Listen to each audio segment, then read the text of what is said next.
Bem, hoje vamos estudar sobre estilística, que é o estudo dos estilos das palavras, figuras de linguagem. Esta aqui é chamada também de figura de estilo, recursos estilísticos usados para dar maior ênfase à comunicação e torná-la assim a palavra mais bonita. Dependendo de sua função, elas são classificadas em figuras das palavras, como temos aqui um exemplo das metáforas, por exemplo, que fazem parte das figuras de palavras, representam a comparação de palavras com significados diferentes, cujo termo comparativo, ou seja, aquele como, fica subentendido. Exemplo, a vida é uma nuvem que voa, a vida é como uma nuvem que voa. Então é uma comparação sem o como, não é mesmo? Temos aqui também a outra figura de linguagem, a comparação, chamada de comparação explícita, enquanto a metáfora implícita, essa é explícita. Ao contrário da metáfora, nesse caso, são utilizados conectivos de comparação, como, assim, tal. Exemplo, seus olhos são como jabuticabas. Metonímia é a transposição de significados, considerando parte pelo todo. Autor pela obra, veja bem, um exemplo, costumava ler Shakespeare, costumava ler as obras do Shakespeare. Né? Temos a catacrese, representa o emprego impróprio de uma palavra por não existir outra mais especificatória. Embarcou há pouco no avião. Embarcar é colocar-se a bordo de um barco, mas como não há um termo específico para o avião, embarcar é utilizado, tá bom? Sinestesia acontece com a sensação de sensações por órgãos de sentidos. Veja bem, com aqueles olhos frios disse que não gostava mais da namorada. A frieza está associada ao tato e não à visão, não é mesmo? Temos a perífrase, também chamada de antonomasia, é a substituição de uma ou mais palavras por outra que identifique. Exemplo, o rugido do leão das selvas é ouvido a uma distância de 8 quilômetros. O rugido do leão é ouvido a uma distância. O rei das selvas é a perífrase feita com a palavra primeira, com a primeira frase, certo?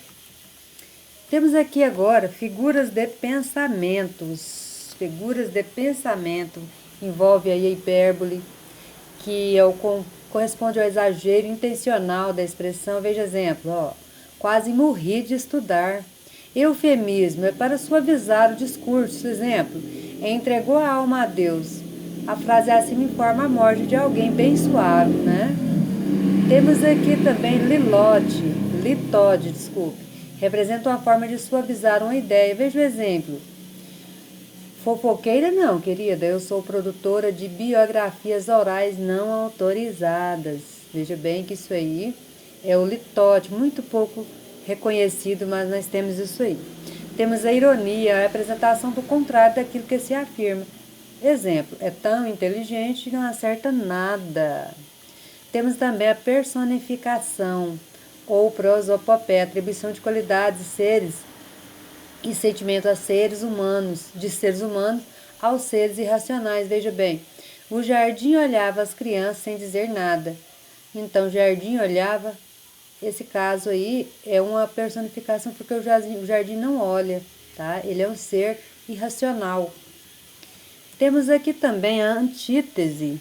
Antítese é o uso de termos que têm sentidos opostos. Veja bem, toda guerra finaliza por onde devia ter começado, a paz. Veja bem, sentidos opostos, guerra e paz são sentidos totalmente opostos. Temos também o paradoxo, representa o uso de ideias que têm sentidos opostos, não apenas de termos, tal como no caso da antítese. Veja bem, estou cego de amor e vejo quanto isso é bom.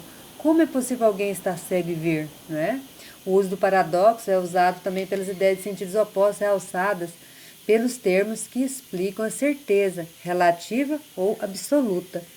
Também temos aí, olha, a gradação, é a apresentação de ideias que progridem de forma crescente ou decrescente também, pode ser um exemplo, olha, da gradação. Um exemplo é a representação de ideias que progridem de forma crescente, inicialmente calma, depois controlada, aquele som de filme que começa calmo, de repente aquela tensão vai aumentando e você vai percebendo que está aumentando aquele início, aquele clima de calma. Temos também o apóstrofo, é a interpelação feita com ênfase. Ó céus, precisa chover mais, né? Temos também na continuação dos nossos estudos, nós temos as figuras de sintaxe, que é a elipse. A elipse, nós temos as figuras de sintaxe, que é a elipse, temos o zeugma, né? A elipse é a omissão de uma palavra que identifica de forma fácil. Tomara que você me entenda, tomara que me entenda, ou seja, ele não repetiu a palavra você. Zeugma é a omissão de uma palavra pelo fato de ela já ter sido usada antes. Exemplo, fiz a introdução, ela a conclusão, então não precisa colocar de novo a palavra fazer. Fiz a introdução, ela fez a conclusão. Então nós temos o zeugma, na segunda oração, se escondeu o verbo fazer. Temos o hipérbato. É a literação da ordem direta da oração. Exemplo, são como os anjos os seus alunos. Policídato é o uso repetido de conectivos. Veja bem, as crianças falavam, cantavam e riam. Policídato é o uso repetitivo de conectivo, mais propriamente de letras das vogais, né? Assíndolo representa a omissão de conectivos, sendo o contrário do policídato. Veja bem, não sopra o vento, não geme as águas, não murmura os rios. Veja bem que os conectivos aqui não se repetem. Temos o anacoluto. É a mudança repentina da estrutura da frase. Exemplo, parece que estou ficando zonzo. Parece que estou ficando zonzo. Ou seja, esse anacoluto, esse início eu não precisava, né? Pleonasmo é a repetição de palavra, a ideia contida nela para intensificar o significado.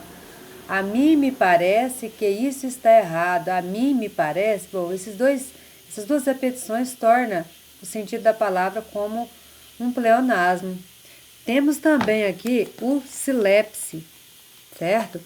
Que é a concordância com o que se entende e não com o que está implícito. Exemplo, vivemos na bonita e agitada São Paulo. Silepse do gênero, vivemos na bonita e agitada São Paulo. Temos aqui a anáfora, é a repetição de uma ou mais palavras de forma regular. Se você sair, se você ficar, se você quiser esperar, se você qualquer coisa, eu estarei aqui, tá? O termo falta, né? Temos agora a figura de som, né? Que faz parte também das figuras de linguagem. Temos a aliteração, é a repetição de sons consonatais, o rato roeu a roupa do rei de Roma, exemplo. Temos a paronomásia, é a repetição de palavras cujos sons são parecidos. O cavaleiro, muito cavalheiro, conquistou a donzela, o cavaleiro com o cavalheiro. A sonância é a repetição dos vocálicos, ou seja, o que vago e se de ser eu mesmo de meu ser me deu, Fernando Pessoa. Na tiriação, o uso da sonância é expresso pela repetição das vogais a em massa, salga, massa. Temos a onomatopeia. Não aguento o tic-tac do relógio. O primeiro e último quadrinho temos o uso da onomatopeia bum bum bum boá boá. O primeiro expressa o som do tambor e o segundo o choro de um personagem, tá?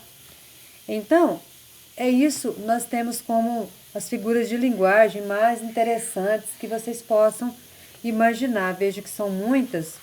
Entre elas nós temos que fazer um estudo bastante produtivo dessas palavras, porque são muitas, né? Mas é o seguinte, vamos aos poucos estudando uma a uma, para que a gente venha interagir sobre esse estudo dessas palavras, né? Desses sons. Então, tá bom, eu espero ter ajudado, eu espero que vocês tenham um ótimo dia e qualquer dúvida, me chamem lá no WhatsApp, tá bom? Um abraço, tchau a todos.